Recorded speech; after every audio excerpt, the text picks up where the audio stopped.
কারণ আমাদের 9টা গাড়ি আজকে 9টা গাড়ি ড্যামেজ হয়েছে, 9টা গাড়ি ফিট দেওয়া যেতে হবে। ফিট না দিয়ে গেলে যাত্রী টিকিট ফেরত দিতে হবে। ঈদের দিনও এসে চাকরি করতে হয়। যে আমার দাদা তালই যেভাবে কাজ করছে দেখে আমরা শিখছি, ওইভাবে আমরা জাস্ট এই কাজগুলা ওই পূর্বপুরুষ ব্রিটিশ থেকে শিক্ষা এখন পর্যন্ত আমরা গাড়ি ফিট দিতেছি, ওই অবস্থায় গাড়ি চলতেছে।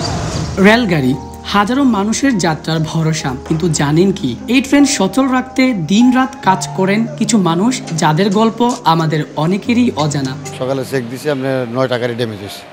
9টা গাড়ি আমরা স্প্রিং ভাঙা আছে, চাকা খারাপ আছে, এগুলো আমরা ফাইন্ড আউট করি যে আমরা সকালে এসে আগে 2 রেক চেক দিই।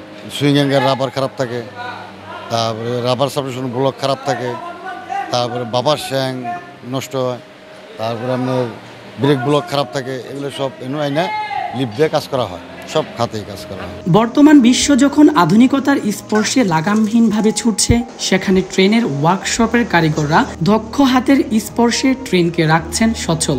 আধুনিক বলতে খালি 2টা জগ আছে, জগ দিয়ে খালি লিফট দিয়ে গাড়িটা ওঠায়। বাস্তবে এই ফিটনেস, এই চাকার বিষয়টা আমরা আসলে মূলত কাগজ কলমের হিসাবটা আমরা বলতে পারবো না, কিন্তু আমরা পারবো এইটা যে আমার দাদা তালই যেভাবে কাজ করছে বা নামাজ পড়ছে দেখে আমরা শিখছি, ওইভাবে আমরা জাস্ট এই কাজগুলা ওই পূর্বপুরুষ ব্রিটিশ থেকে শিক্ষা এখন পর্যন্ত আমরা গাড়ি ফিট দিতেছি, ওই অবস্থায় গাড়ি চলতেছে। আর আমাদের ফিডের উপরেই গাড়ি নির্ভর করতেছে। আমাদের স্টাফরা প্র্যাকটিক্যালে হাতে কাজ করিয়া তারা গাড়ি চালাইতেছে, এইটাই বাস্তব। সকালে এসে লাগামহীন কাজ করেন তারা, ওভার টাইম নেই উৎসবের ছুটিও। কাজ আমরা সকাল 7টায় আসি, কখন যাবো যে বাসা সেটা বলা যায় না। এখন এই গাড়ি না ফিট দিয়ে গেলে স্পেয়ার কোনো গাড়ি নাই। স্পেয়ার যদি গাড়ি থাকতো তাহলে গাড়িটা রেখে দিতে পারতাম, গাড়ি যাইব না, গাড়ি কম, স্পেয়ার কোনো গাড়িই নাই। আমাদের ট্রেন তো কোনো সময় বন্ধ থাকে না। ট্রেন কি বন্ধ থাকে? ট্রেন চলেই, ট্রেন চলে, আপনার বন্ধ থাকে না।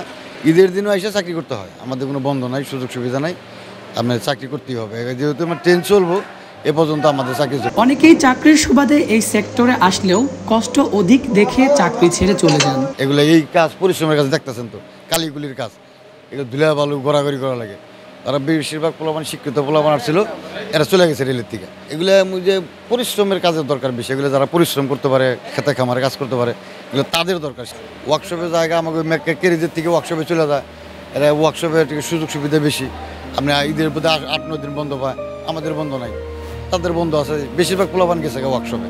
প্রতিদিন ট্রেনে চড়ে হাজারো মানুষ নিরাপদে গন্তব্যে পৌঁছায়, আর সেই ট্রেন চলার পিছনে রয়েছে একদল নীরব যোদ্ধাদের অবদান, যারা ভোরের কুয়াশায় রাতের অন্ধকারে ট্রেন চলতে সহায়তা করে।